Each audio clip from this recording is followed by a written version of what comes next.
사람이 곧 하늘입니다. 사람의 마음이 바로 하늘의 마음입니다.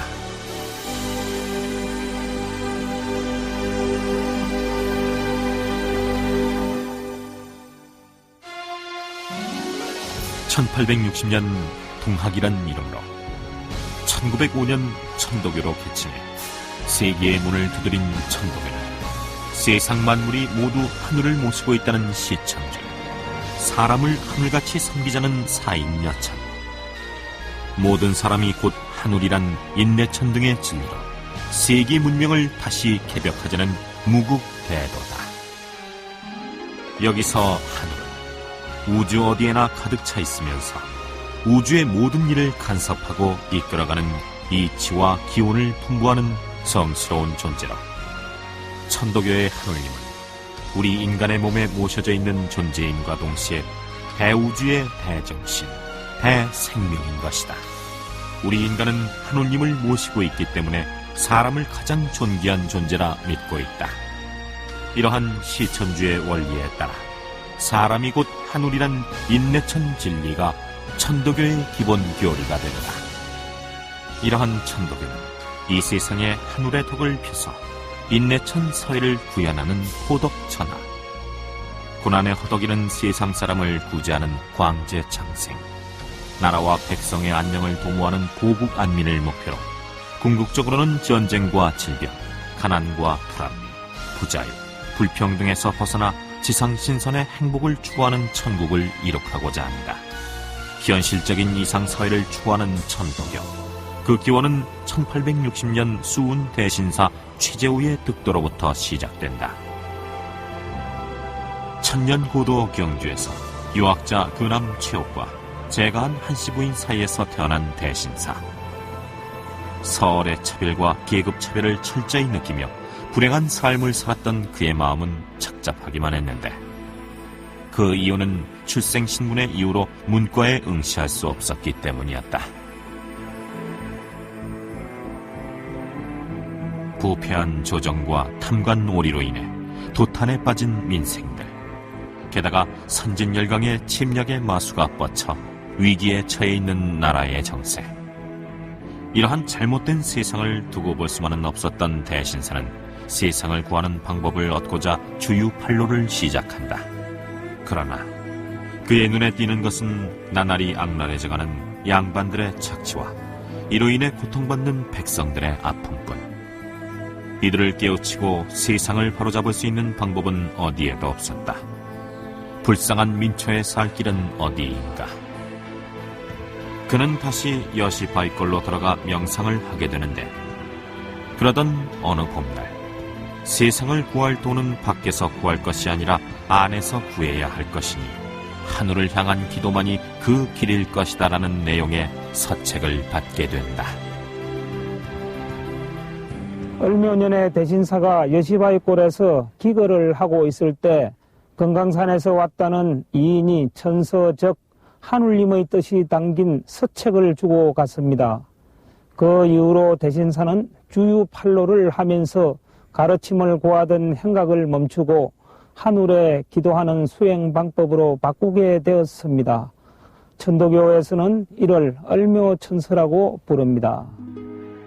그날 이후 대신사는 천서에 적힌 대로 천성산 정멸굴에서 49일 기도를 행하게 되고, 1859년 10월 용담정으로 돌아온 대신사는 세상을 구할 진리를 찾지 못하면 다시는 세상에 나아가지 않겠다는 결의로 기도하게 되는데, 마침내 하늘님으로부터 무국대도를 받게 된다.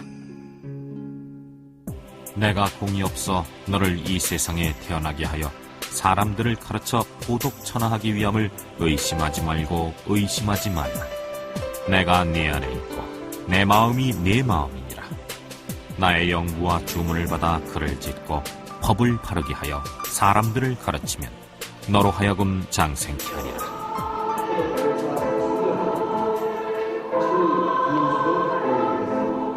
천도교에서는 이날을 원년으로 삼고 천일 기념일로 정해 매년 경축하고 있다.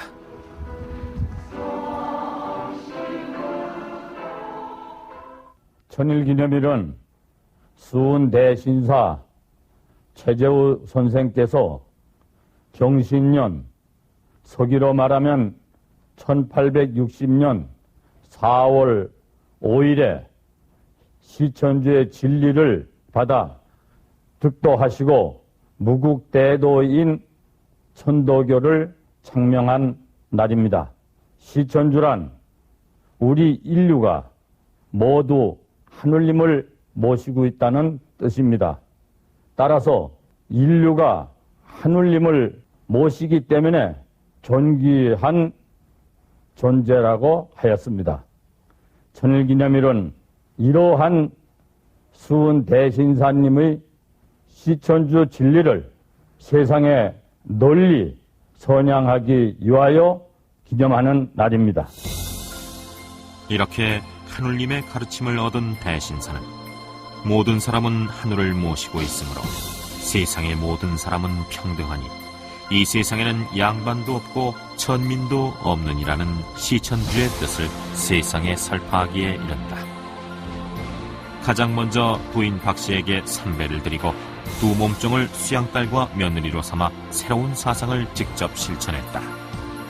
사람의 신분은 하늘이 낸다고 생각했던 당시 사람은 하느님과 같은 존재이므로 세상의 모든 사람은 평등하다는 인내천의 뜻은 파격적일 수밖에 없었다.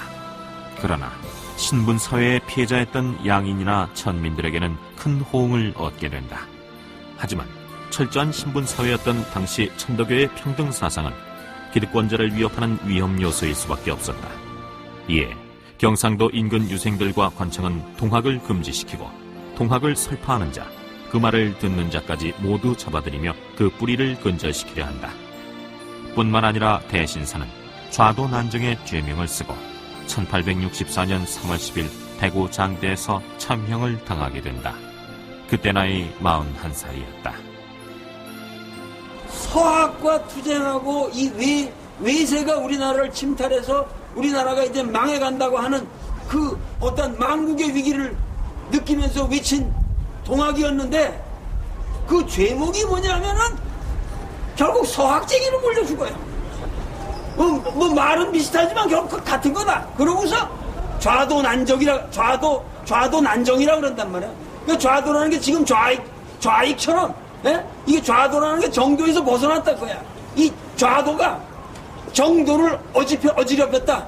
그래서 좌도 난정죄로 돼가지고 그냥 죽여버린단 말이야. 수은 선생이 돌아가시기 직전에 해월 선생을 만나서 남긴 4마디 말이 있습니다. 그것이 바로 고비원주, 높이 나르고 멀리 뛰어라.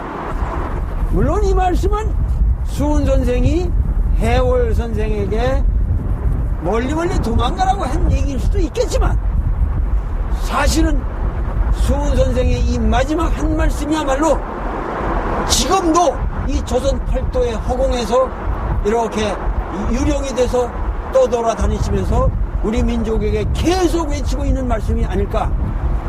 높이 날라라. 그건 무슨 얘기냐면 우리의 한민족의 정신세계는 끊임없이 높게 솟아고양되어야 된다. 멀리 뛰어라. 우리는 이 땅 끝까지 이 조선민족은 멀리 뛰어가는 그런 진취적인 기상을 가지고 살아야 된다 하는 말씀이고, 하지만 어지러운 세상을 구하고자 하는 천도교인들의 꿈은 거기서 멈추지 않았다. 대신사의 수제자인 해월 신사 최시영, 천도교 제2세 교조로 천도교 부흥에 나선 것이다. 그는 조정의 눈을 피해 36년간 피신 생활을 하며 지하 포교에 매진하면서 교단을 정비하고 대신사가 남겨놓은 경전을 모아 동경대전과 용담유사를 간행한다. 이러한 그의 노력은 천도교의 교세를 삼남일대로 확산시키는 데 결정적인 역할을 한다. 그러던 어느 날 동학도들은 이미 군통을 통해 교조 신원 운동을 펴게 된다. 동학이 박해받던 시절에 동학 천도교의 교조 수은 최지우 선생의 억울한 죽음이 사면되면은 동학의 신앙의 자유가 자연히 확보되기 때문에 1892년과 93년에 걸쳐서 많은 교인들이 공주와 삼례, 서울 광화문 그리고 법원에서 우리나라 최초의 민주적인 대시위 운동을 통해서 교조의 억울한 죽음을 사면해 달라고 하는 그런 운동을 펼쳤습니다. 이것이 통합에서 말하는 교조 신원운동입니다. 최초의 민중 시위였던 교조 신원운동. 배신사의 억울함을 알리기 위해 시작한 이 작은 민의는 부패한 정치에 대한 개혁을 요구하고 서서히 뻗쳐오는 서양과 일본에 대해 경계심을 나타내며 통학혁명은 부천개벽의 새 진리로 통학의 근간이 돼 민중운동으로 발전하게 된다. 하지만 조정은 통학을 근절시키기 위해 온갖 행패를 자행한다. 이때 관에서 오고 간 공문서의 대부분은 통학도를 처형했습니다. 참 잘한 일이다란 등의 내용 일색이었다. 그리하여 이를 더 지켜볼 수 없었던 통학도들은 혁명의 성화를 올리게 된다. 전봉준, 송화중, 김계남 대접주는 3인 공동 명의로 무장 포고문을 발표하고 고부로 진격해 통학혁명의 불을 밝혔다. 우리가 의의를 들어 여기에 이르게 되면 그 본의가 결단코 다른 데 있는 것이 아니요 창생을 도탄에서 건지고 국가를 반석 위에 두고자 함이라. 통학의 이러한 항쟁은 우리나라의 주체적 근대화의 시발점이 됐다고 할 수 있다. 이렇듯 천도교는 창도 이래 끊임없이 세상을 깨우치고 잘못된 제도를 바로잡기 위해 노력해왔다. 뿐만 아니라 일제강점기엔 독립운동까지 주도하기에 이르는데 1910년 8월 강압적인 한일합방을 단행해 조선을 강제 점령하자 의암 성사 손병희 3대 교전 내가 내 손으로 10년 안에 반드시 내 나라를 되찾겠다. 여러분도 각자 자신의 힘이 아니면 나라를 되찾을 수 없다는 점을 명심하고 지극히 수도하라고 결의를 굳히고 이때부터 천도교는 독립운동을 위한 전국적인 조직망을 가동할 수 있는 계획을 추진하게 된다. 3.1운동이 처음으로 계획되고 항일운동의 거점이기도 한 천도교 중앙대교당. 태학 안에서 독립선언서를 낭독했던 33인의 민족 대표 중 15인이 천도교인이었다. 천도교는 3.1운동을 적어도 10년 동안 치밀하게 계획하여 준비하여 왔습니다. 1912년 의동에 봉황각이라는 수도를 건립하고 각 지방에서 독립운동을 영도할 지도자 483명을 소집하여 49일간의 종교적 수련을 시키면서 독립의 의지를 심어주었습니다. 대교당 건립을 명분으로 고액의 자금을 준비하였고 독립선언서의 배포, 대표자의 파견 등에 이를 사용하였습니다. 1918년 말 이암 선병희 선생은 대중화, 일원화, 비폭력화의 3대 원칙하에 천도교는 독립운동의 주도적 역할을 담당하였습니다. 또한 의암 손병희 선생의 사위인 소파 방정환 선생은 1921년 천도교 소년회를 창립하고 1923년 5월 1일 제1회 어린이날을 제정해 지금의 어린이날 효시가 됐다. 이곳을 세계 어린이 운동의 발상지로 지칭하고 있으며 어린이날의 유래 역시 천도교의 인내천 사상에서 찾을 수 있다. 자신의 극락만을 위한 신앙이 아니라 나라와 민족을 위해 더 나아가 우주의 평화를 위해 수행하고 기도하는 신앙으로 그 속에서 개인의 행복을 추구하는 우주적인 믿음이라 할 수 있는 이러한 천도교인이 되기 위해서는 어떤 방법이 있을까? 산하의 큰 운수가 다 이도에 돌아오니 그 근원이 가장 깊고 그 이치가 심히 멀도다 했으니 이것이 바로 개벽의 운이요 개벽의 이치이므로 새 하늘, 새 땅에 새 사람과 만물이 또한 새로워질 것이니라.